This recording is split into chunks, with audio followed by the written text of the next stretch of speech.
What's up? Welcome to episode number 124 of the People We Love podcast. I am Auntie Julie.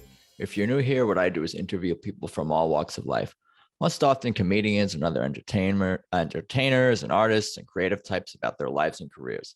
The conversation is casual, but I also ask everyone to highlight the people they love, who they admire, who've influenced them, inspired them, or supported them.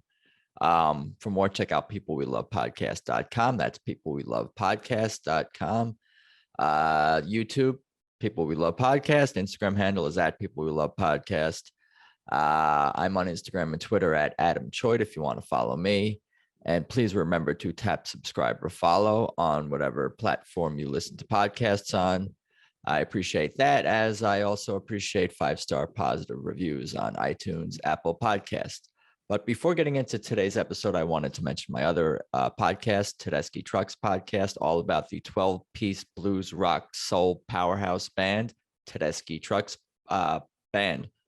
That's at Tedeschi Trucks Podcast on Instagram, TEDESCHI Trucks Podcast. And that's on YouTube, of course, and all the other podcatchers, pod feeds, Apple Podcasts, Spotify, Stitcher, all that. But for today's People We Love episode, my guest is comedian Davina Joy. Born in Kenya and raised in Virginia, she tells me all about her Jewish dad and Muslim mom who kept sending her to Catholic schools. An always hyperactive tree hugger, as she describes herself. We talk mom, dad, siblings, and she tells me all about her cool Auntie Julie in New Zealand. Besides family and comedy and weed talk, this free spirit tells me all about how she created her free-spirited podcast, Naked and Serious. But let's just get started because there's a lot packed into this one. Here's Davina Joy. Okay, so it's good to see you today, Davina Joy. Thank you for joining me. I appreciate it. Yeah, thanks for asking me to be on. I'm excited. Oh, for sure. How are you holding up during whatever year this is? Whatever life is throwing at me. Things have been a bit heavy emotionally as of recent. So it's been working through that process. But I also know that the pain and the heaviness and all of that is what brings like the next step in the evolution and in the raising of my consciousness. So patience is a hard one. Patience is hard, but that's where I'm at, just sitting in patience. Isn't it better to just ignore all your emotions and then you don't have to deal with all this stuff? Is that not the right way to go about things? And it's funny. It's actually funny you brought up patience because it's something I've actually been trying to focus on more in my life. Mm-hmm. I don't know how successful I'm getting better at it, but I wouldn't say I'm skilled at it, but I actually YouTube how to become more patient. And it was helpful, but I ironically did not finish the video because I didn't have the patience. I guess not. I want to go back to it though. That's how I consume content. Sometimes we just need snippets though, because there's also a lot of information that's thrown at us, and you can only process like so much at a time. That's why this world is so crazy right now, because we're being so inundated with like this side, and like this information and misinformation. And so like, that's for a reason. They want us to be like a robot who just like stepped into water and is just like mis-circuiting. You know what I mean? That's what you're going. So yeah, so I understand it. Like there's probably a part of you that was like, okay, I've heard all that I need to hear for right now. And when you're ready, you'll go back to it, or you'll find a different video, or you'll start working with me as an empowerment guide and I can teach you some patience. No, that's good. I feel empowered just by you saying that, because like how I interpreted that is like, oh, it's okay to not like I didn't finish the video. So part of me is like, oh, how come you didn't do that? Like what's, you didn't even have the patience to finish the video, like being hard on yourself, but like that, don't be hard on yourself. It's like, just be grateful. I mean, that the inner voice is very powerful. And, we're taught from a very young age to focus on criticism and focus on judging ourselves. And, it takes a lot of work to get to a place where you can shift that mindset, because you can shift that mindset. But even in the shift of that mindset, it is a constant and every moment awareness. Like it's I was going to say that. Yeah. It's work to not to like,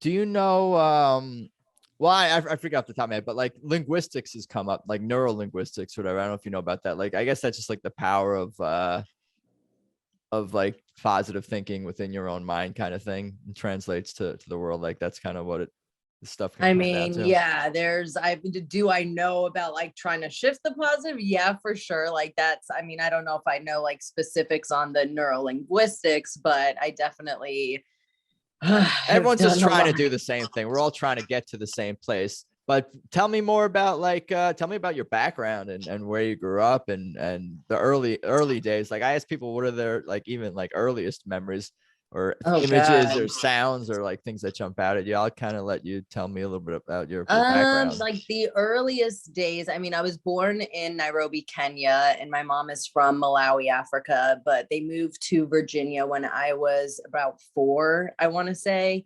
And so I have early memories of like, I can very specifically remember because my memories have turned to shit a lot of the time. And so I can very specifically remember like the house that we lived in and some of the neighbors that we had, because we were in a cul-de-sac and we had one neighbor that was next to us in the cul-de-sac. And then like there was a hill in our backyard that we had neighbors like on top of there. And my parents, we had a tennis court at some point in time. My parents put a tennis court in the backyard because my dad played tennis. He was in the Peace Corps in Africa is how he met my mom.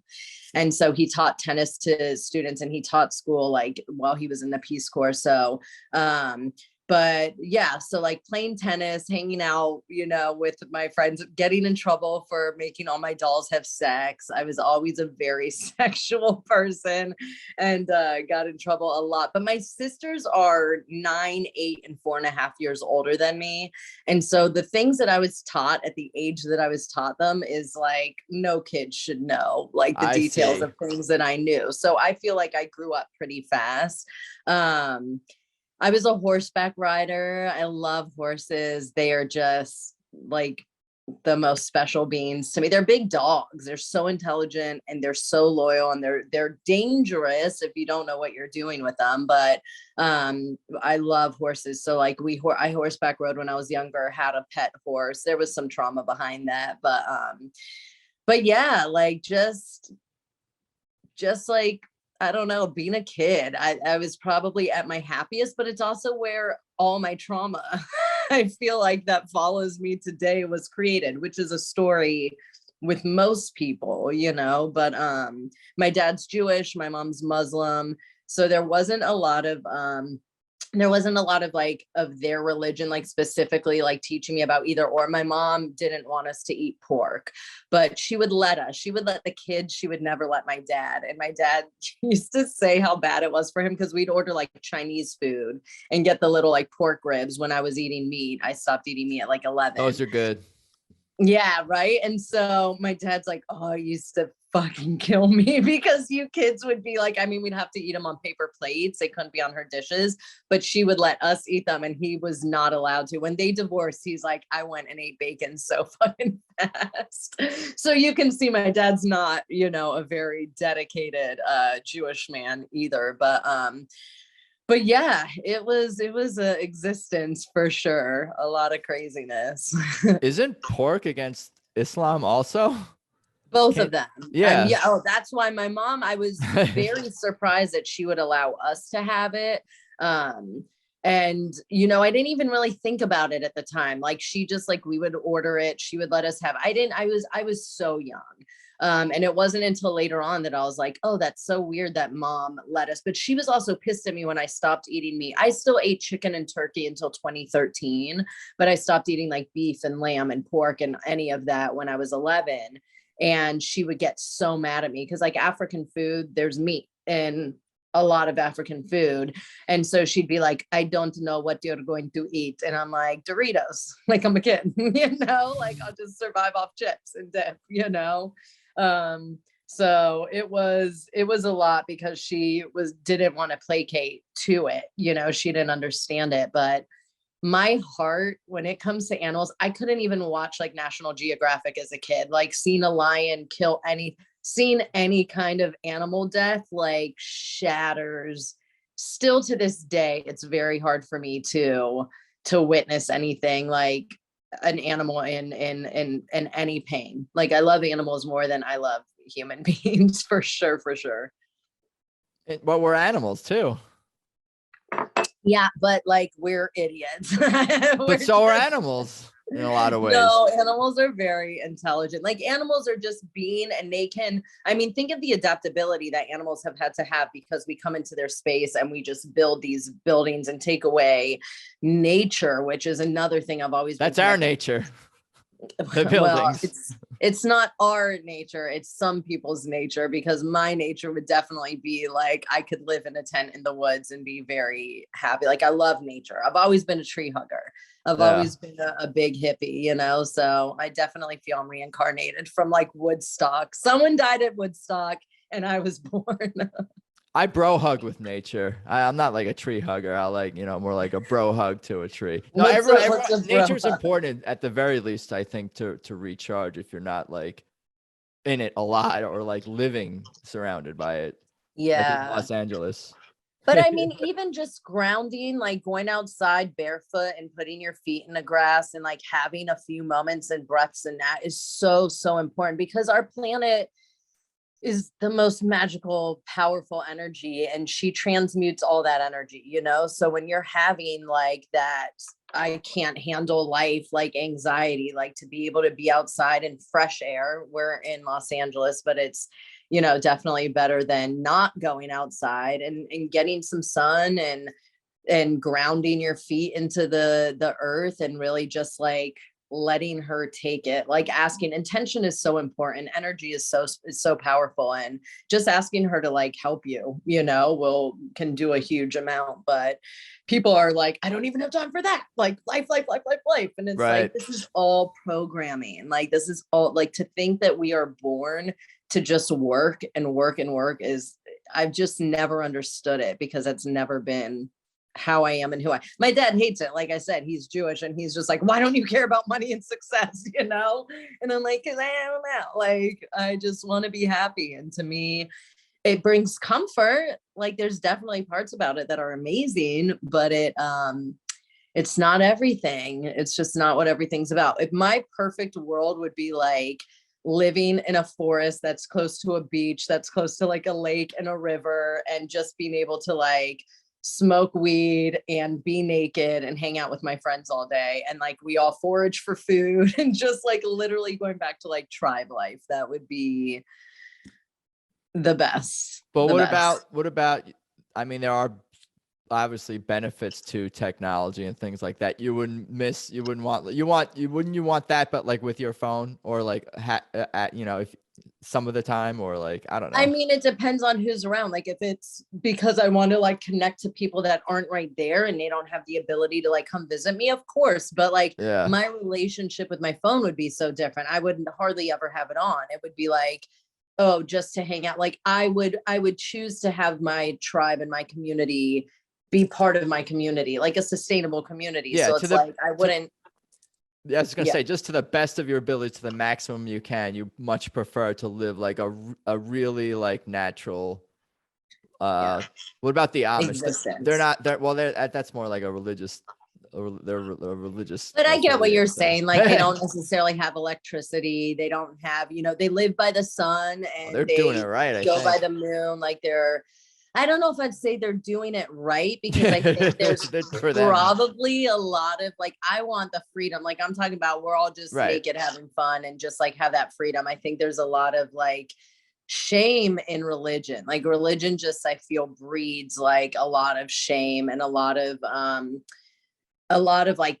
like trying to cap what it is to like be human and try. And like, I don't think God puts us on this planet, or whatever source you want to believe like has us here, whatever, why ever we exist. I don't believe we're here to live in like shame and guilt and to like not enjoy the pleasures of life. But of course there's also moderation in what that is too. Like fuck pedophilia, fuck people that murder, fuck people that rape, like they should feel shame. Well, that feels good to somebody. They should feel shame. I would hope that they feel shame. But, if we have a serial killer who continues to kill, like maybe he feels shame in the moments he's not killing. And then maybe something takes over him that's uncontrollable, or her, like there's, both. But something takes over them that they can't control. It's like existence is crazy. Yeah, existence is crazy. Yeah, like I feel like shame has a time and a place, and but it shouldn't like consume us. We shouldn't be like, I don't you know know what I that mean? shame is the word. Like, I Right. think like being accountable, like accountable Yeah. for like your actions affect other people. And if you did something that hurt somebody else or is hurting somebody else, you should not only that you get to care, but try to learn from it. Like, how do I, ask this person, especially if your intention wasn't to hurt them. Like, communication can grow so much in our society, and honest, just like owning how you feel, working with emotions. So in the beginning you said like, don't you think it's just easier to just like suppress our emotions and fucking go on? Sure, Yeah. that's easier, but is it? I mean, a lot of people that No. do that end up killing themselves or end up exploding and fucking going postal and killing other people. And so our emotions are here to guide us and to grow us and to raise our vibration. And when you start co-creating with them, and instead of judging them, but seeing them as the teachers that they are, it raises life's quality in a lot of ways. Now, you still go through depression. Like right now, I don't know that I'd say I'm depressed, but I'm just going through a hard time. Like I'm emotionally going through a hard time. I'm going through some disappointment. Not expectations, because I try not to have expectations, but a shift in a relationship that is like bothering me, that I'm feeling like I wish wasn't happening, like pretty much, you know what I mean? And so like, I'm just sitting with it. It's like, I'm not going to fight it. I'm not going to resist it. I'm going to sit with it. And then I'm going to ask myself what I can learn from it. Like, I definitely can take accountability that I'm the account of, like, I'm the reason, the catalyst why a shift happened. And so I'm annoyed at myself, and I try not to live in regret, but I'm annoyed at myself for doing the action that caused there to be a shift. And even though in that action, I was owning my truth and I was speaking a boundary and I was, sharing who I am and how I process things, it was like the response to someone that sent me something sweet, but I was annoyed because there had been like a day and a half between the last thing I had sent to them to what they sent to me. And my response was like 7 paragraphs of like, this, I can't handle this anymore. And And it just wasn't like, now it feels so out of alignment to like, there's ways where I could have been like, from what they said to me, like, hey, I'm not feeling that though. Like, how come there seems to be a disconnect? Or how could, like, I could have opened the dialogue, and instead I was just like, me, this is what it is. And I'll see you in a few months. Like, I just kind of like, just closed it off, So we're learning, like, communication is so hard. And I think that with people, if we can learn to like clearly communicate how we're feeling in a moment, and also don't take it personal. Like if someone says, oh, what you just said offended me, if you didn't mean to offend them, then there's nothing wrong with being like, well, please forgive me, that wasn't my intention. What part of it offended you? Like, open the dialogue to see like, where did the miscommunication happen and the misalignment happen? But we're so egoically charged that the conversation, well, I didn't fucking mean to offend you, so if you're offended, then that's on you, and then it just causes more disconnect. And this is more programming. We're programmed to be in division. Like, look where the world is right now, right? I So didn't like, do it. None of this shit's my fault, just so you know. everything's your fault. No way. Like, we're just programmed to focus on division. We're programmed to be the victim. And when we can change that mentality, because you're not a victim, like, even if something like, that's where I have to be in this situation, even though I'm not happy about where things are, there's major lessons in this. And maybe it's not going to be for me and this person that it's about, but this is going to teach me for the next person and the next person and the next person, and like my future relationships, friendships, connections with people, Yeah, I feel like you've said so much, literally, but like important things. And like, when I go back and listen, there's going to be so much, there already has been like insights, something like that I'm like relating to and connecting to. But how did you, like, I want, say so much. yeah, well, Sorry. I want to know like how more about the journey, how you became this like thoughtful person who has such a desire to have a connection with nature, living the most authentic life you can, like all the stuff that I'm sort of like absorbing from our conversation so far, like elementary school Davina, like you told me a little bit, you're a troublemaker, you're a sexual kid and all that, but like, what about like some of the thoughtful stuff, and like, what were you into? Like, were you into sports or music, or like, I loved being active. Yeah, I love music. I love being active. I love dancing. I loved, playing basketball and just being active, like playing with my friends, imagination.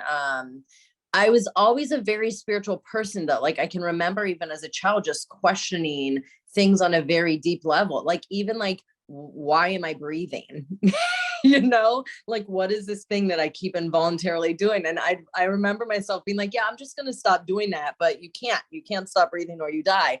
But it was like, I just questioned, like, how does my body function and work? And I feel I was just born as a very spiritual child. My mom very much was like belief in God. There was never this is the way you have to live, like this is the Muslim way or this is a Jewish way or anything necessarily about religion, but it was like do unto others as you have them, as you wish for them to do unto you, and just being a good person and coming from love. So that was definitely something that was like a part of me naturally, and something that my mom somewhat supported. But I think I was always a kind kid. I was just like a very hyperactive kid, and I always got in trouble for school for talking too much. I've talked my whole fucking life. I actually want to do a 10-day Vipassana meditation retreat, which is a 10-day, no speaking at all. You meditate the majority of the day. You just sit there in silence, sitting up. No eye contact with the other people that are in the retreat, really. Like it is you're not allowed to journal. You're not allowed nothing. Like it's literally just being for 10 days. And I don't know if I can do it. Like, I have no idea whether or not I could handle that. I think it would break me in a major way and kill major parts of me, but like, we're all dying, So, but as a child, I just love to be with my friends. I love to play. My parents sent me to boarding school in 8th grade because I got bad grades. Like I've never cared about school and being scholarly. I think those are like all my past lives. I'm sure I've contributed to this world in major ways before. And I think this is like my life to just come and like, just enjoy. And so in 5th grade or in 7th grade, my parents are like, because once you get like excellence and passes and whatever, up until 5th grade. And I think 5th grade is where you start getting like letter grades. And I was getting D's like as soon as you were getting letter grades. And in 7th grade, my parents are like, if you don't get your shit together, we're sending you to boarding school. And I was laughing at them. I'm like, you're not going to find a fucking boarding school, for a child. But they did. And it was an all girls boarding school called St. Margaret's. It's in Tappahannock, Virginia on the Rappahannock River.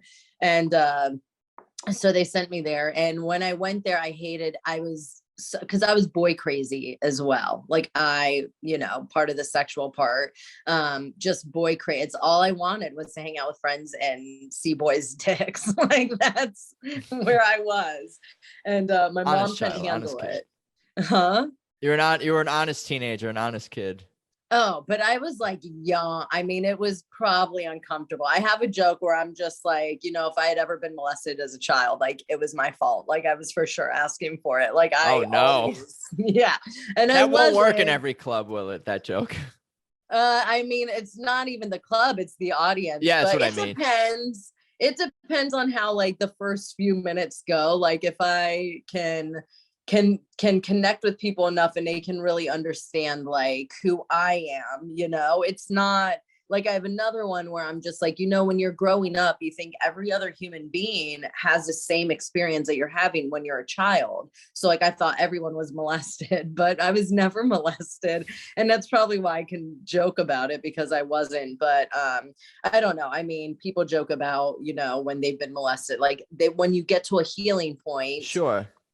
you can get to a place of joking about it. But so they sent me to boarding school in 8th grade, and it was an all girls boarding school. And probably within the first week of being there, I sent them this poem that was like a suicide note. You sent it to who? My parents. Oh, that's lovely. It's a beautiful poem. I still think that it's like one of the best pieces of art that I've ever created, especially for being that young. And you were trolling them. Well, yeah, like I was wanting them to bring me home, but also what I told them is I was like, if I get good grades, then my junior, senior year, I'm going to go to school wherever I want to. Like my dad's a lawyer. So I grew up with negotiating things all the time. Like my sisters and I would write contracts about like, if there were things that we wanted to do, we'd be like, I, Davina Joy Friedlander, will clean my room, do my chores. If I get to go like sleep at my friend's house, because my mom was kind of strict, and my dad, he traveled, he's an international lawyer. So he traveled constantly, but my mom also kind of wore the pants in the family. Like my dad, she's a very hard person to please and a very like negative energy. I love her. I don't necessarily like her. But how it is in a lot of families, I think. Total. Absolutely. And so my dad would never make a decision. I'd be like, hey dad, can I get all friends? And it would be like, ask your mother. And I'd be like, well, she just told me to ask you. And he was like, yeah, ask her. Like he was going to make sure that he didn't deal with any of like the backlash of like my mom saying no. And I'd have to call my aunt sometimes, who sadly passed from pancreatic cancer when I was like 12, but it was my sister's mom and she lived in New Zealand. And I would like call her as a second mom and be like, mom won't let me do anything. And then she would talk to my mom, and sometimes my mom would be cool about it. But my mom the funny thing is she was scared about everybody influencing us. Her daughters were the bad influences. Like we were the ones that were influencing everybody. Like most of my friends smoked weed with me for the first time, and I stole weed from my sisters. And I see what's going on here.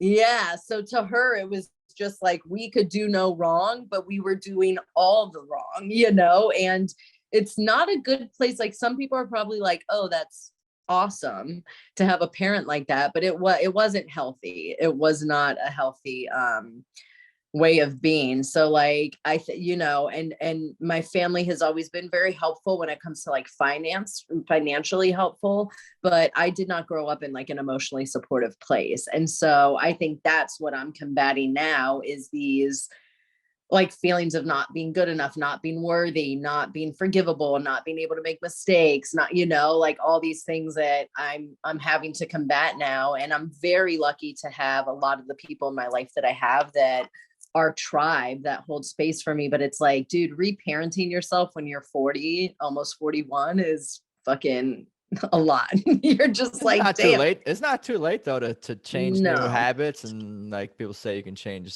certain behaviors in it's never 18 days late. Or 20 days or something like that. You form new habits. I think they say 21 or 28 days. What about yours? Yeah, I want to ask, what about your siblings? How many did you have? And were you the youngest, the middle, the oldest? Somewhere I'm the baby. Where did you fit? I'm the baby of 4. They wanted all boys. They have all girls. And so I have an oldest sister who is in Florida, and we actually do not communicate. We have not been in each other's lives since 2013. Oh, it's okay. I mean, it's not okay. It's something that I realized recently when I had this one healing with this guy from Germany who's this energy healer named Jens, and he's phenomenal. And out of all the things I've done, like psilocybin to ayahuasca to other energy healings, none of them ever made me like want to fix the situation or see that it needed to be fixed between my oldest sister and I. After I did the session with Jens. What was the session again? What kind of session was it with him? It's hard to explain because he has so many techniques that he uses, and so many, like, it's like he was on a small dose, like a microdose of psilocybin, and I was on a microdose of psilocybin during it. And pretty much I just lay there, like I set an intention with him, and I just lay there and he does whatever energy work that he's doing. And he'd have this feather that he'd be working with. And I could like feel, I mean, it was the most powerful like energy movement and clearing that I'd had. And it was at this place called the Hummingbird Temple, which is up like in the hills. And so this place has like hummingbirds everywhere. And when we were done, as I was leaving, I didn't even ask them. I just went and sat over for like 2 hours in the hummingbird area. Like I was just sitting there surrounded by all these hummingbirds. And it was there that I just had this realization of like, oh, like, you know, there's been a lot of times in my family's history where siblings didn't talk for a very long time. So it was the realization that I think I was born to break the cycles because like I said, my sisters are 9, 8, 4.5 years older than me. My mom and dad were done having kids. They didn't want to have any more kids. And then my dad came to my mom apparently and was like, we have to have one more. I know it's going to be a boy. I know it's going to be a boy and we have to have one more. And so here I am, not being a boy, but I have always been in a very masculine energy, which is something I'm working on now, is stepping more into my feminine and receiving and like grounding and being less like go get it and like in charge, you know, and letting myself be more submissive. But a lot of trust has to be in that. So it's not very easy for me to do around most people. But yeah, so my dad's like, we have to have one more. And I guess my mom agrees. And so here I am. And so I do believe that I came here. I do think that I'm the oldest soul out of at least my siblings, but maybe even my mom and dad. Even when I was a kid and they would be like pushing me in a stroller, I thought I was the oldest for so many years. And I didn't realize, I think you don't realize how it works until like you're a certain age. And then I realized I was the baby of the family and I'm like, no, I'm not. I'm not the baby of the family. So energetically and soulfully, I think that I do have more understanding. And I'm here to break the cycles, like break the ancestral cycles and all of that. So bringing it back to Hummingbird Temple, I realized that this misconnect that I have with my sister is a cycle that has played over and over again. With our family. And so I did reach out to her after that, and we are not in communication still, but we had a communication and it went well. Like it wasn't horrible, but the balls, I don't want to say the ball's in her court because I'm super open, but I left it as like, when you're ready, you know, to communicate, like I would love to, like, so I want to fix this. And we're never going to be best friends. Like, I know that that's never going to happen, but because of us not talking, she's never allowed me to be in my niece and nephew's life. And so that has been like hard. Yeah, it stinks. Yeah, that really stinks. And you know, it's like I have another sister that has a kid and she's like, I don't care if we would be friends or not. Like you could always, you know, be in my son's life like that. I would never like take that away. But that's an emotional maturity that my oldest sister, I feel, just doesn't have. Also, we had a very tumultuous, like during the time that her and I had an argument, I can be a cunt, like as much as I can be the most loving, like make you feel like you own the world, you're on top of the world. I am not trying to cross you, just a heads up. I have no plans to. Well, and I'm working it out because my mom's love was very negative. Like the way that I grew up with love is like talking shit. Like, dude, I'd be a great roast battle person, but I'd take it too far. Like it would be like, oh, that's. Have you done roasts?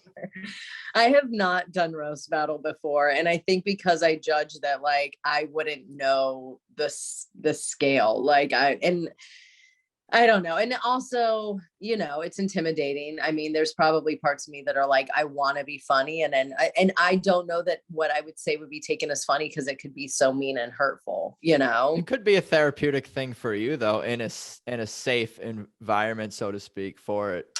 Get it out. Right person too. Yeah. Why are you suppressing your emotions by avoiding roasts? Well, it's not I'm joking. But I'm shifting from, my goal is that I can wake up every day and that my thoughts are kind, my words are kind, my actions are kind. Like that's what I wake up and what I plan on doing. My mom gossips all the time. So I used to be a big gossiper, and like taking that out of the mix is a huge thing. Stop fucking gossiping. It's such a waste of time. Yeah, totally a waste of time. And it says more about the person gossiping than it does about who they're fucking talking about, you know? Like probably very often, yeah.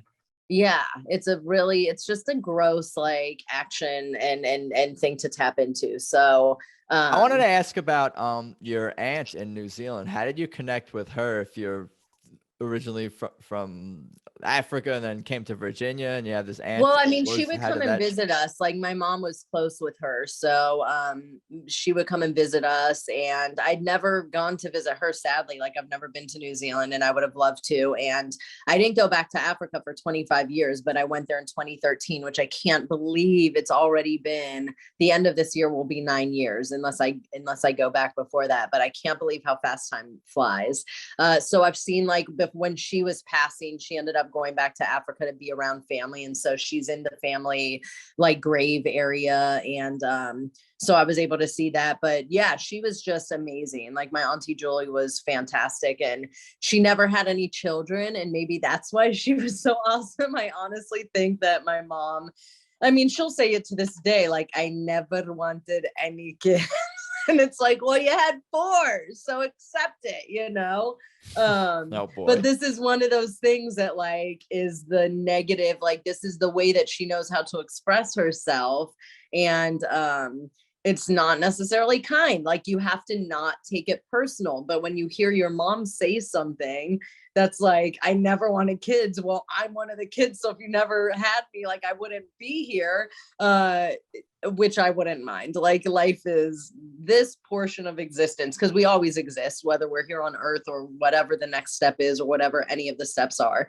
But this portion of existence is very interesting to me and I hope it's my last. Like that's my goal. And that's why I don't want to have any children. I was like, what if one day I was really high and I was just like, what if the reason people continue to get like reincarnated or their soul continues to come back is that you have children? So you're leaving like a piece of your essence of your energy here. And then you like continue to be called back. So I'm just like, nixing that idea. No children for me. That is a unique, I suppose, reason for or not wanting to have children. I've heard a lot of different, most of them to not logical come and back to earth. yeah. But it sounds like you had a connection with your aunt, and you had a cool aunt, so to speak. It sounds like. My aunt was really cool. She was just really chill. And one of the first times that I ever got high, I think that she knew I was high because I'm pretty sure that she smoked as well. But she died when I was young enough that like we didn't get to connect on that side. I know that she drank. And I think it was like drinking a lot of vodka that caused her to get pancreatic cancer, which is a hard cancer because it happens fast, usually with pancreatic cancer. And so I never got to like get high, but one of the first times that I had ever gotten high at the house, like secretly, and she was visiting and I'd gone into the room that she was staying in to say hi to her. And she's like, oh, sit down. And I sit down and she starts telling me all these like ghost stories about like Africa and experiences that she's had. And I'm fucking high, just learning like what any of that is and just like having my mind blown. And then like I just fucking feel like she knew and that she was like fucking with me. You know what I mean? That's what I was assuming as well. That's cool though. Yeah, for sure. For sure. Because my eyes they just get a little bit of a glaze. And then I used to smoke so much that like I would just go to job interviews high because I'm just like, well, if they meet me high, they won't know that I'm high because they've always seen me fucking high. Sense. That makes perfect sense to me. I mean, so just go meet everybody fucking high. And then, they can't ever be like, are you high? You're just like, no. And you have no reference point of me. But I actually beginning of November, I had taken a break because I was doing this virtual meditation retreat and I've gotten high 3 times since November. Like I haven't felt called to go back. And that's been a very interesting, like experience of life because I will smoke weed again. Clearly. I mean, I've smoked it a couple times and I'm sure that I'll smoke it again. But I needed more intention behind it and more ritual rather than having it be like just the habit that it was, like the comfortable like habit that it was, And so I think I needed to learn more respect for the plant because I think 99.999% of people are not actually using marijuana correctly. Probably not.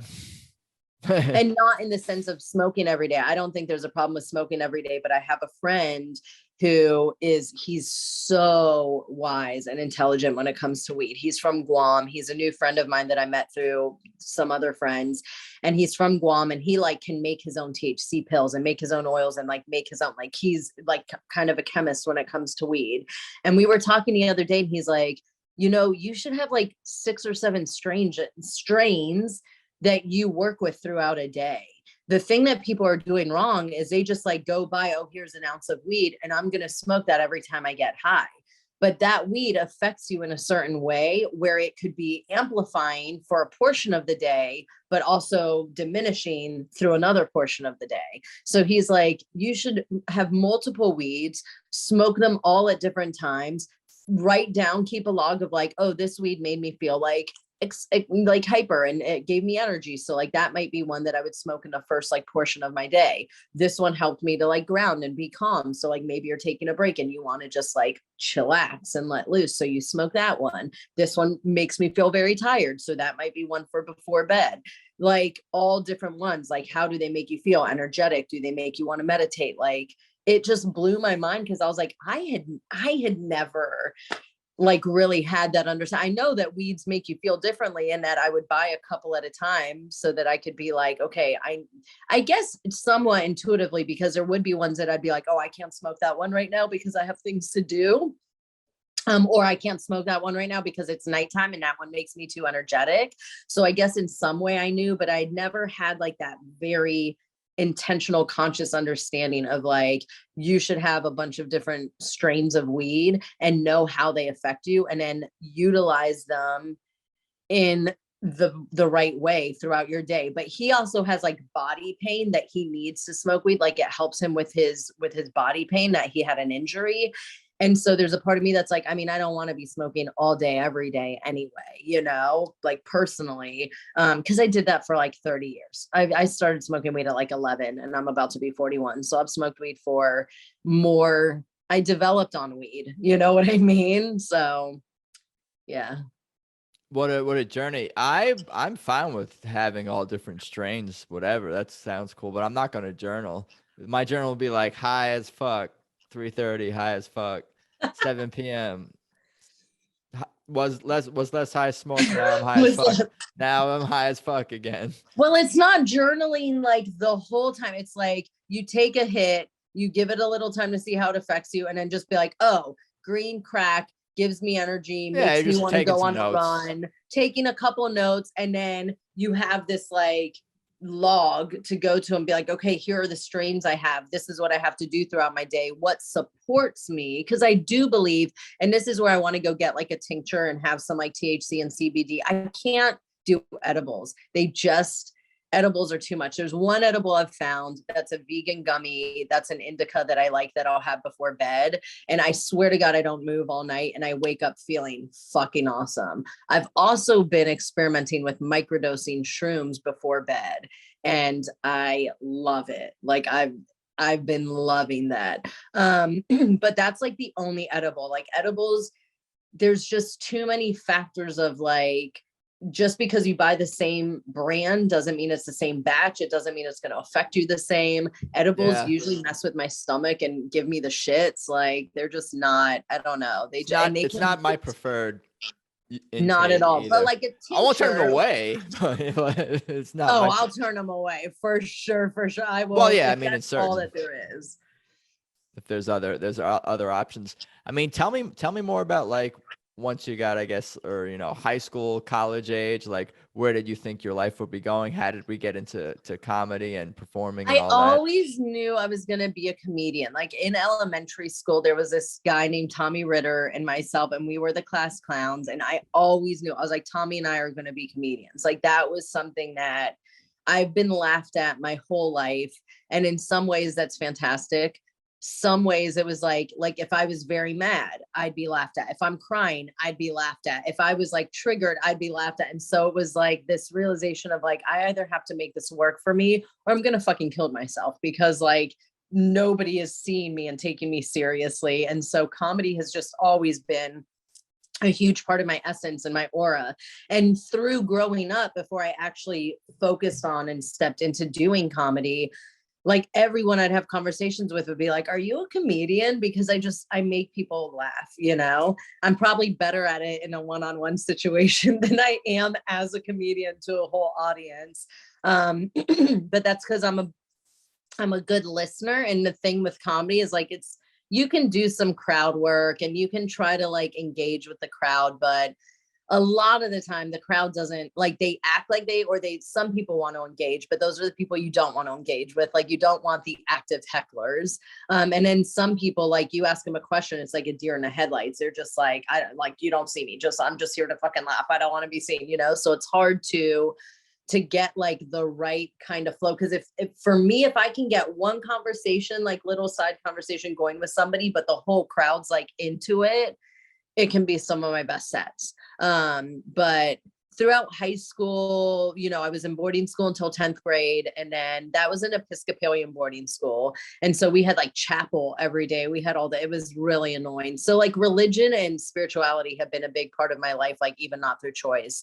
And then when I came home, I went to a Catholic like senior year. It was a Catholic private school, which is just so funny to have a Jewish dad and a Muslim mom, and they're just like sending me to all these other Episcopalian school, Catholic school. And so I was, you know, a class clown. I mean, I was 17 when I lost my virginity. And honestly, my whole senior year, I signed myself because I could forge my dad's signature and my mom's. I signed myself out of school so much. That wasn't something you could do at boarding school. Like, you'd have to sign out to go to town. Like, there were times that you could go to town with a group of like people after school and whatever. But you couldn't, I didn't have that freedom. So like my junior year, I knew was important. I never wanted to go to college, but I wanted to get accepted into every one of them because like I'm smart. Once I went to boarding school, like I got all A's and B's. Like I'm very smart, and I applied myself because the reward was that you could do study hall in your room. And I didn't want to have to go to the library and do study hall like Sunday through Thursday night. So I just kick it in my room and get good grades. And so my junior year, I was good about like focusing. I was never good about like every paper that I ever did. I wrote like at 2 a.m, between 2 a.m. and before I had to go to school. Like my level of procrastination and last minute pressure is Olympic award winning. I'm a gold medal winner when it comes to that shit gives me so much anxiety. Like I don't like leaving things to the last minute. I like leaving it to the last day or two or whatever and start to work on it a little bit in advance. I leave stuff to the sometimes last minute, but like I don't like to. That shit gives me anxiety. Me too. I don't like it either. But no, you do.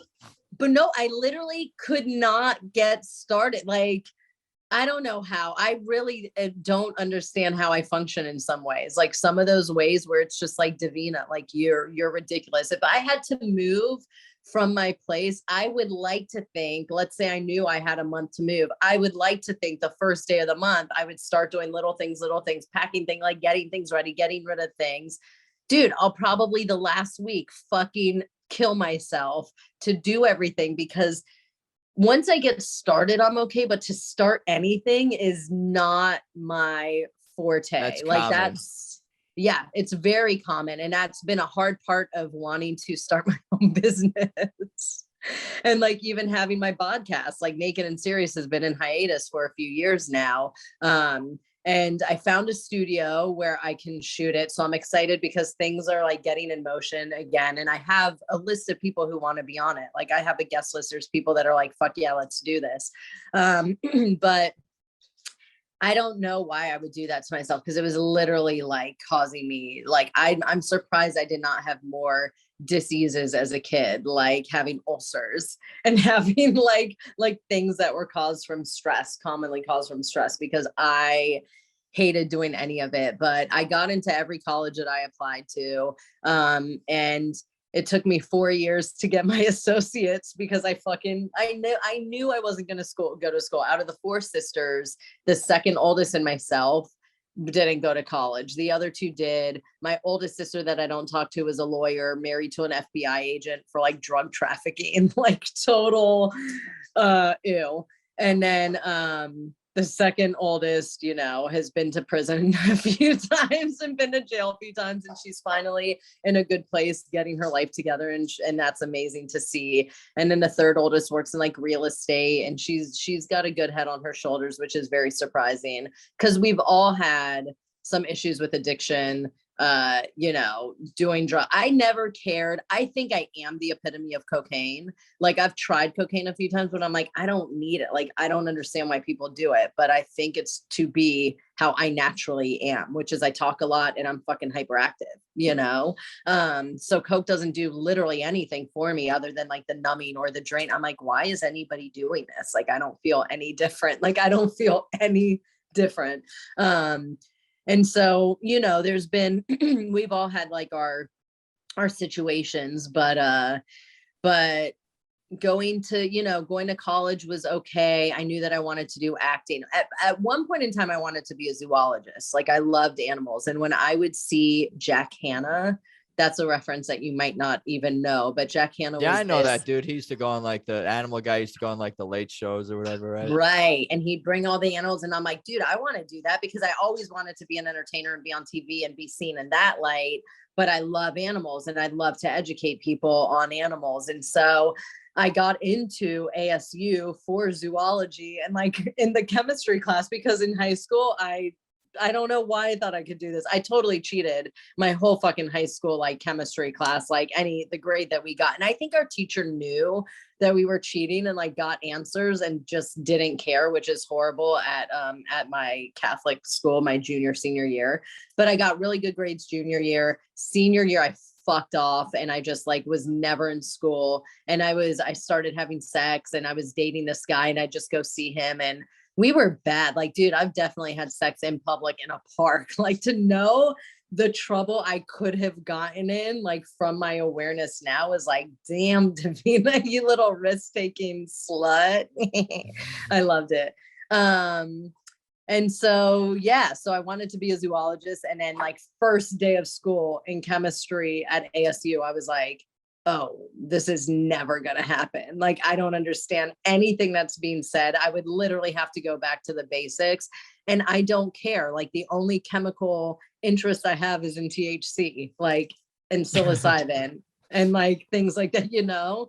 So, I ended up going to ASU for a year. It was my first time living in a different state and being away. So like the first 6 months were hard. And so I had applied to George Mason back in Virginia and I got into George Mason University. And so by the end of my first year at ASU, I was like, Mom, I don't want to come back home. Like I made a mistake. I shouldn't be coming to Mason. And she's just like, oh no, you come back home. You'll be fine. You're not going to live with me. You'll have your friends. You'll be happier. But it's the weather. I need the sun. I need the sun all the time. And so I went to Mason for a year. And the day that I got back to Virginia, I was like, I'm moving back to Arizona in a year. Like this was such a mistake. I don't know why I did this. And I moved back to Arizona a year later. So I went to Mason and then I went to Mesa Community College when I got back to Arizona. And then I told my parents to stop wasting their money. I was like, yo, I don't care about this. Like, I want to be an actor. My school is life and you're wasting your money because I don't fucking care about this. And my mom to this day will still be like, oh, if you go back to school, you could become a doctor. And I'm like, dude, you don't know me. I know. Adam. I'm not trying to insult you or anything, but like just based on what you're telling me, your mom should be a little bit more reasonable. You can go back to be in the school and then be insert other profession. Totally. That shows how little she sees me. She knows me and sees me to this day, or accepts me. I mean, maybe she sees it and she just doesn't want to accept it. And I think my mom, I feel bad, my parents are going to be 80 this year. So they're born in 1942. They're way older. And I think if my mom had other opportunities, she would have been really great in school and really smart in school. And I think that she had a desire for it, but she, married a lawyer and she, honestly says this. So this isn't me saying like something that my dad wouldn't know or he's never going to watch this anyway. But like she was never fully like in love with him. Like her mom was like, you're going to marry this American. He's going to take you to America and give you a good life, And so she was a house mom and he provided and he took care of her. And there was a point in time where she had like a little coffee shop for a little bit. And there was a point in time where she had a little consignment shop for a little bit, I think just because she was probably fucking bored. And my dad traveled so much, he would bring things back that she could sell in the consignment shop and things like that, like African things. And from wherever he went, my dad's been to like 70 something countries in his life. So he's been all around, and he's lived in Moscow for years, and he's, he lives in London right now. Like, he doesn't even live in America now. And so he's definitely had, and my beef with him is he's never encouraged any of us to travel. What the fuck? Did he discourage you from traveling? I mean, he never encouraged it. Like, when he graduated from high school, his parents paid for him to go backpacking with a couple of his friends, like in Europe and stuff. And I'm like, where the fuck was that offer for like, that was never something even mentioned. I think I found out about that like in my 20s, like that my dad had done that. So, or take you on one of his trips. Dude, the one thing, when I was 17, my mom went to visit my dad in Moscow. And I was like, I don't want to fucking go and hang out in Russia with my fucking parents. So they sent me, because they would not leave me alone because they didn't trust me. So they sent me to a horseback riding camp. When I was 17, I was like the oldest person that was not a camp counselor at this horseback riding camp. But I loved that. Like I said, I love horses. So for me, that was a really good time that I chose. But there is a part of me now that's like, dude, how could you have not taken the opportunity? And I can still go to Russia. I can go, visit Russia if I wanted to. Go when he's in the Bahamas. That's not my favorite. When your dad's in the Bahamas, that's the trip. I know, because like even in London, I'm like, who cares about London? The weather sucks, But I've been to Hawaii. I love Hawaii. I've been thinking about recently, like the only thing, I have a pet snake. It's going to be in March. I'll have had him for 21 years. I've had him for a very long time. The same snake for 21 years. How long do they live for? Good question. I'm a really good mom. So forever.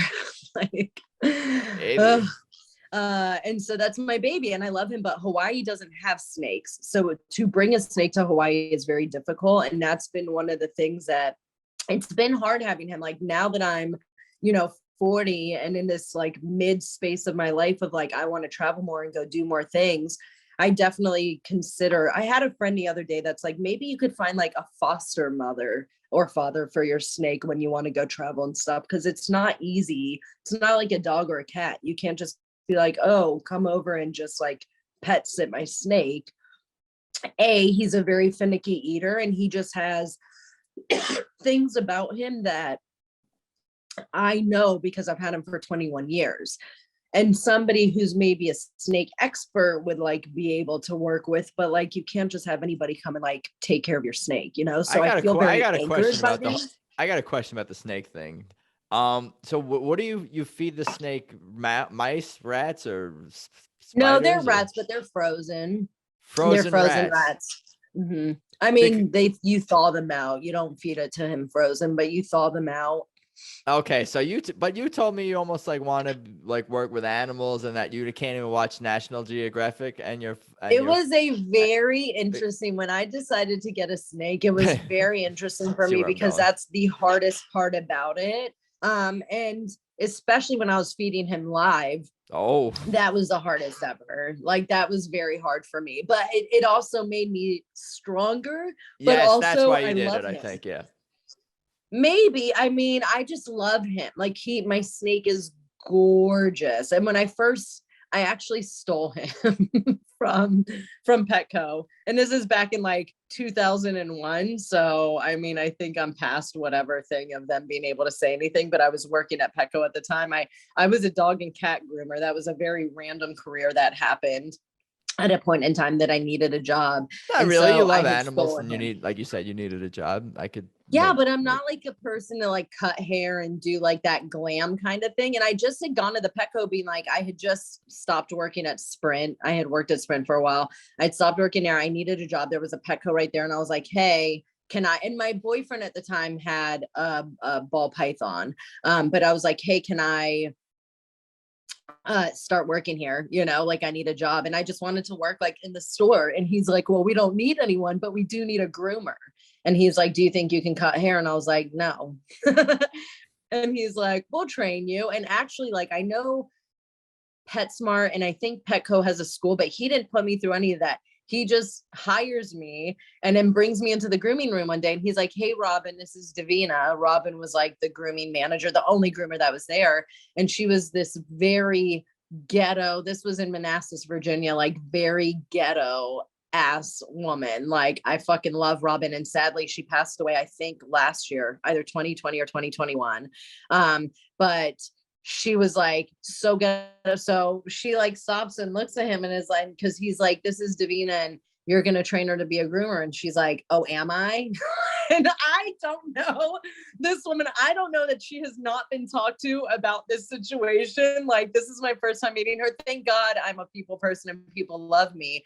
And he's just like, yeah, like, 'cause they didn't pay her more. They didn't do more for her. The way that I benefited her initially, though, is I was washing all the dogs. So she was just like, okay. And she just had me come in and she was like, this is how you wash the dogs. This is how you dry them. So I was doing all that. And she was like cutting them, but I would watch her do the cuts and do everything. And then at some point in time, I did it for 5 years. Like, I was grooming dogs and cats for 5 years. And then I became a topless dancer. I went from grooming into stripping. I'm trying to come up with a joke or some way to connect those two, but I don't know if there is one. There isn't. I mean, there was just many years that I was like, if I never went to boarding school, I would have been a stripper. If I had never gone to boarding school, I would have been a stripper. And I don't know how those things like correlated, but it was just like the story that I kept saying. And then I lived in Arizona at the time, and I had a house that I owned, and a friend of mine had moved in who needed a room. And then she was working at this one spot, and one of her coworkers like would dance at night. And so she had come over and we're talking, and she's like, oh, do you know that like she strips at night? And I'm like, no, I'm just meeting her. And I was like, that's so amazing. Like, tell me about it. And so she told me, and I just went and did a audition at this place called Christie's in Arizona, which is like a higher end, like it's a good spot. And you could tell I was shy initially. So like after I did my audition, they were just like, you have the potential for sure. I mean, I've got nice tits, like I've got a nice body, I'm hot. They're like, you have the potential to be able to do it, but we'll hire you as a cocktail waitress first so that you can get used to see what the whole like industry is about, whatever. And I think I cocktail waitress for like a week, and I was just like making dick for money. It was the worst. I hate fucking serving people. And so I just went to manager and I was like, yeah, no, I'm going to be a dancer now. And he was just like, okay. I feel like that's a way where they just brought people in to see like, do they really want to be a dancer? And so I started stripping, and I stripped I actually was on the Howard Stern show. Really? I went on as the human vibrator. I'm such a ridiculous person. What year was that? Have I seen this? I don't know. I'm trying to remember, because I think it was 2008. I believe that it was either, it's like in my head, I'm like 2004, 2008. I was like listening to like the early It was when he was on E. It was like one of the last, like he was about to move into Sirius and like move into satellite. So it would have to be 2008, because we didn't have satellite in like 2000. No, it wasn't 2008. I feel like it was like 2004. I'd have to look and see, because you can, like, if you put DJ, like human vibrator, Howard Stern, I'm sure that you can pull up an article and see me sitting on Artie Lang's. I hate you right now. Are you doing it? I can't hear you. Wait, what did you just say? Sorry, I had myself muted. I said, yeah, I am looking at it right now. I can tell. I had myself muted. Did it come? Are you jerking it too? Like, what are you muting yourself for? Because I'm letting you do your thing, and I don't want to be clicking and typing while the type. But maybe did you find it? It's all part of the reality. I know show. It was like April. It was probably April 2004 is what I'm thinking, because I was in. I'm trying to think when maybe I did find it from Mark Mercer's break, or is this Mark Mercer's breakdown? Human vibrator. If you put in images, at least I'm sure that you can. Today on the Howard Stern show, DJ thinks she gives the world's greatest lap dance. Ronnie the limo driver. I don't think this is you. This doesn't look like you though. Am I wearing a green top? Yeah. Yeah. Oh, that is very you. tan. I Artie used to Lang. be very tan. Yeah. You're networking with other comedians, right? That's what's happening here. Sure. I just like I have this thing, and anyone can probably do it, but like if you squeeze your butt cheeks like really, really, really hard, it like just vibrates your body. So it's something like I'd be giving a lap dance and I'd sit on a guy's lap and just kind of like do that. And they'd be like, whoa, what is that? Like they always would react like, do you like thinking that I had like a vibrator like inside of me that I like somehow would have turned on? And I was like, no, it's just my muscles. So I just wrote them an email that said, you know, the subject matter was the human vibrator. And I was talking about how my friend's Trick had paid for everything. So this guy paid for us to go out there, paid for our hotel. We went on the show. I was on the show, like on the actual radio show portion. And then he hooked us up with dancing at Scores that night. And they brought the cameras and did like a little bit of recording of us like dancing at Scores too. And my friend is such a badass, such a ride or die, that she and her family had no idea that she was a dancer. And she came on the show and danced at Scores with me and all of that. And I don't think we're still friends to this day. I don't think her family ever found out, but that was crazy awesome of her to do, because like very, very possible for her to find out. Actually, from being on the Howard Stern show is how my mom found out that I was a stripper. I'm sure she loved that. She didn't know beforehand. She'd probably love finding that out. I mean, yeah, she did not love that at all, but she accepted it. I mean, she was just like, whatever. Like she didn't come out and say like she knew. She just made a comment one day and was like, oh, you're never asking for money. Like, what, are you a prostitute? And I was like, no, I'm just a stripper. Like, I just was like, fuck it. But the reason she found out, because I danced by DJ. And so one of the guys, somebody who had seen the episode, who was a friend of my sister, Melissa's, like hits my mom. And this was a guy that I knew when I was a kid. He actually helped us build the barn, like the pasture in the barn that we had my horse in when I was growing up. And so he calls my mom and is like, what's Davina's middle name? And she's like, Joy. Why? And he's like, this fucker. When I said on the show that my dad knew that I was dancing, but my mom doesn't know, this fucker tells my mom that I'm a fucking stripper. So that's how my mom. Why would he do that? Why do people do that?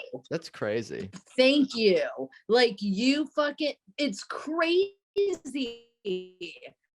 This is the kind of world that we live in, though. Like, why to know something? People love to have secrets and they love to be the teller of fucking secrets. And you know what? I'm glad that it happened, because I don't know how my mom would have found out outside of that. And like, dude, she just had to accept it and she was fine with it. And I danced for many years, but just like, ew, like who the fuck are you? Like, how little do you have going on in your life that you're just like, oh, I know this girl who's secretly a stripper, I'm gonna fucking tell her business. Like, that's so crazy town.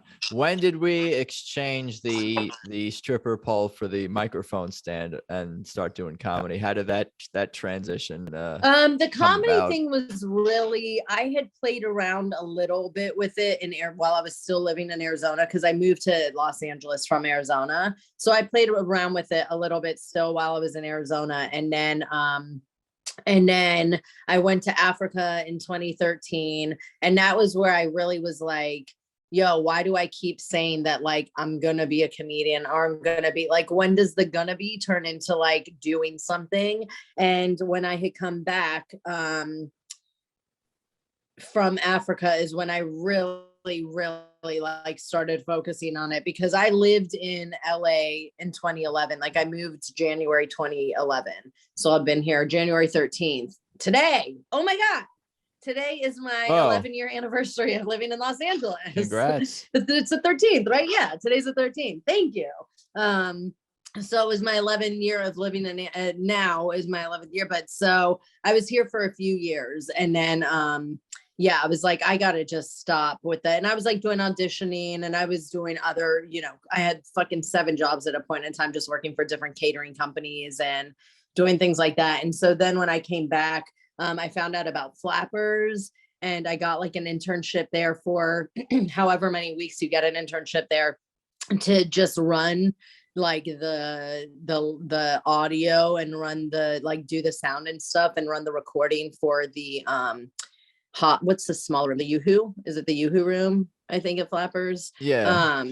And then during the time, like after I started that little internship, I ended up getting a job at the Comedy Store. And so I was like, fuck, like, I don't care about this internship, but I worked it for, you know, it was only so many weeks. So I just told the Comedy Store, like, on this day, I'm not available, and it all worked out. But yeah, so I really started focusing on comedy in 2013 is when I really started focusing on it. But I was already like out of stripping. Like when I moved here, I wasn't a dancer. I thought about doing bikini dancing, like, you know, the bikini bars that they have, because you don't take anything off, which is annoying. I don't mind taking clothes off. But I think in LA, if there's any nudity, there's no alcohol. Right. I think is how it works here.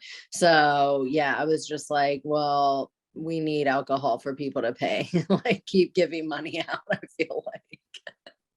Yeah, for sure. Tell me about some of the highlights of doing the comedy and bring me up to date with what you're working on today. I mean, comedies, you know, it's quite a thing to choose to do. I think that it's a you kind of have to be a masochist. Like, I really hate how the open mic life works here in Los Angeles. And so I had the idea for Naked and Serious back in, I think it was 2016 or 2017. And Naked and Serious is a podcast where it's a podcast, like a recorded live one where we're just naked. And so initially we start out in a robe, we start the conversation for a few minutes, and there's always like a good breaking point where I go, let's get naked and serious. We take off the robe and we just continue talking from that space. And when I received the idea for Naked and Serious, I was just like, this is my life's purpose. I've always loved being naked. I've shown my tits since I've had them. Like, I always used to get in trouble because my mom would be like, put your damn shirt down, you know? I've always been very much into nudity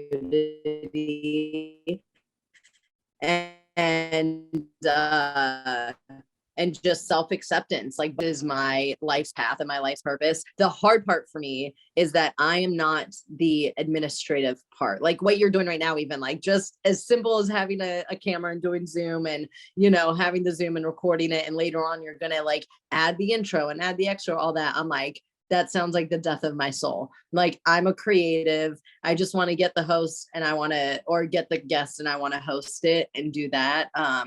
So I had a guy that was helping me for the first 15 episodes that we did. And then after that, it just kind of went into hiatus. And so now I'm in a space now of finding a studio that I would have to pay an hourly rate, but they provide an engineer and an intern. They have all the equipment. I can just show up, do my thing. And yeah, I'm excited to bring Naked and Serious back. You can watch it right now on Patreon, and I'm also uploading it onto OnlyFans. And I think I'm going to start doing more just videos of me talking naked on OnlyFans and sharing like whatever my spiritual journey is, whatever insights I have, the things that I'm doing, you know. But I'm just in this place right now where I feel like I'm finding myself and figuring out like what my life is supposed to look like. I mean, I guess we're always doing that in a way, but yeah. I think you're onto something. I mean, I think people will come for the nudity, but they'll stay for the spiritual journey. Thank you. And that's what, you know, one of the guys that I knew from the store, one of the comedians, when I first told him about my idea, he was like, oh, that's stupid. He's like, nobody's going to want to be on it. And I was like, I already have a list of people that want to be guests. And the funny thing is, all my guests were pretty much like strangers, like people that I would just like happen to mention Naked and Serious. And they'd be like, oh, I would be on it. I'd be on it. I'd be like, cool, I'll take your contact information. One of my very best friends right now was a guy I met at my climbing gym. And he came and did an episode on Naked and Serious. We didn't even really know each other. And it was still a few years before we became really close, but he's in like the ecstatic dance community, which is something that I do. Like, I work with the Ecstatic Dance LA like portion now, and I'm the volunteer coordinator. So I'm dancing on the beach like every week with them. And that's an amazing experience. If you've never been to an ecstatic dance, you should. It's a sober event. And it's really, we have like the headphones because we're on the beach and it's outdoors, and it's a movement. It's just about like honoring your body, getting more connected to your body, more in touch with like your movement and how your body goes. There's no judgment. Everybody's doing their own thing. Some people come and they just listen to music and meditate the whole time. Most people are dancing. But we have the ocean, the sun, the sand. It's such a blessing. I'm so grateful to have that experience available to me all the time. And now it's really, my focus is bringing back Naked and Serious. I have a couple merch ideas. So Naked and Serious is really for America, because in most other countries, like a topless woman isn't a big deal. You know what I mean? And I think America just demonizes the body and demonizes breast and the woman's body, especially, in such a way that we've got to shift this fucking view, because I think that's what feeds a lot into like the negative side of sex, like sexual assault and rape, and like the power dynamic of sex. And there's a lot of things like with Naked and Serious also that like, okay, so let's say you meet somebody. A lot of the time when we first meet somebody, like our first feel is like, I want to see their body, you know, like if you're sexually attracted to somebody, if you're into them, you want to see their body. And like, the thing that probably creates a lot of relationships is more of like a physical connection. And that's why relationships end at some point in time, because like when people get to know each other's personalities, they might not be compatible, or they might not vibe or really like what that person's like bringing to the table, and vice versa. So what I learned with Naked and Serious is like, okay, so you start out naked, like that's the way that you meet somebody. Then the connection you have is actually all about here. It's all about who you are. It's the way you think. It's the way that you're showing up, the way that you talk, like, because the whole mystery or whatever it is of the body and like getting to see them naked right away is done. And I follow so that. Yeah. So like, I think more people would have deeper relationships, more meaningful relationships. And I've always been very weird with eye contact. Our eyes are our windows to the soul. And I've just been like, I used to always look at a person's mouth when they're talking, and I'm shorter than most people. I'm 5'2". So like most people, they don't even know. Like I'd ask people that I became close with, I'd be like, do you know I'm never looking you in your eyes? And they're like, what? And I'm like, yeah, I'm always looking at your mouth. Like that was like my comfort zone. And Naked and Serious shifted that. Like I'm so much better with eye contact. I'm so much better with like being here with somebody now, because even though they are voluntarily being naked with me, like my focus wasn't like to see their body. You know what I mean? It was more to just like have a conversation with somebody naked. Why not? And so it really helped me in my growth of like being able to connect with people on a deeper level, like through eye contact and stuff. So I'm very grateful for that. But the main point of it is to desexualize the human body. Like nakedness doesn't equal sex. It doesn't mean you can touch someone. It doesn't mean you have the right to like invade their energy. And so that's what it's really about, is like, how can we desexualize the human body and like normalize all shapes, all sizes, all looks. Like one of my tits is a little smaller than the other. Most women have that. Like there's nothing to judge about it. I think that's the same with balls. Like there's one ball that's people like are not symmetrical. If you cut us in half and then put like the mirrored reflection or whatever to it, like right. We're not symmetrical. We're not symmetrical. They say most, like the most attractive people are. Like if you were to cut Denzel Washington in half and put either of his halves together, I think he pretty much looks just like Denzel Washington. And let's cut him in half and see. Like that. Huh? Let's cut him in half and see. Okay, you cut him in half. No, and I'm see. kidding. I'm kidding, know. Denzel. Oh, I'm like, I don't know. I'm not gonna cut anyone. I mean, not really cut him in half, but like if I knew how to do Photoshop digitally, stuff, yeah, I would do that. Digitally. But I've heard that like with the people that we like all are subjectively tremendously attractive to the majority of the world. Like that's why, because they are more symmetrical than others. So, but yeah, really part of it on a subconscious level, maybe. Yeah. Yeah. Very cool. But body positivity and stuff. So yeah. Very cool stuff. Why don't you tell people where they can find you, follow you, keep up to date on on what you're working on. And again, I appreciate your time and thank you for hanging around through some technical difficulties. For it's sure. been a journey for me. What's that? I feel bad now that you have to like figure out how to edit this together. No, that's not a problem. The only thing I ever get worried about is if something wasn't saved, or recorded, or you can't hear or can't see or can't understand, but we good. That is so good. Cause we talked for over an hour or right about that. And I'm just like, damn, when you're like, it's saved, it's recording. I'm like, thank you. Cause we can definitely not repeat. Like it would be a whole new different episode if anything happened. But I can be found pretty much the most social media I use is Instagram. I have like a Facebook and I have a Twitter, but I don't really access them. So Instagram there is like my comedy, my rock climbing, just my regular life page is at the smallest fat girl. And then I have my empowerment guide page, which is at empowerment, but without the E. So MPOWERMENT with an underscore. And then at Naked and Serious. And then Patreon or OnlyFans is Naked and Serious as well. So very cool. Thank you again. I appreciate the time. I have a lot to process as I go back and listen to our discussion. And if you want any help with patience, any of that, we can talk about some empowerment guide work, you know. Oh, maybe something to consider. But I'll let you get on with the rest of your evening, and we'll talk soon. All right. So good to meet you, Lev. Or not meet you. See you again. And let's do another comedy show. Let me know when you're doing it. Let's do more stuff. Let's talk soon. Okay. Later. So there you have it. Episode 124 and my conversation with Davina Joy. That was a lot of fun, and I really appreciate her taking the time. She really makes me think more about my own life on a deeper level, for sure. Hope to see her perform stand-up again soon. That lady is funny. But anyway, for everything about this show, of course, head to peoplewelovepodcast.com, at peoplewelovepodcast on Instagram, at Adam Choid is me on Twitter and Instagram. My other podcast is at Tedeschi Trucks Podcast on Instagram. Definitely check that out. All about the band, Tedeschi Trucks Band. And I think that's about all I got for today. I appreciate you guys listening. Thank you as always. And let's talk soon. Peace.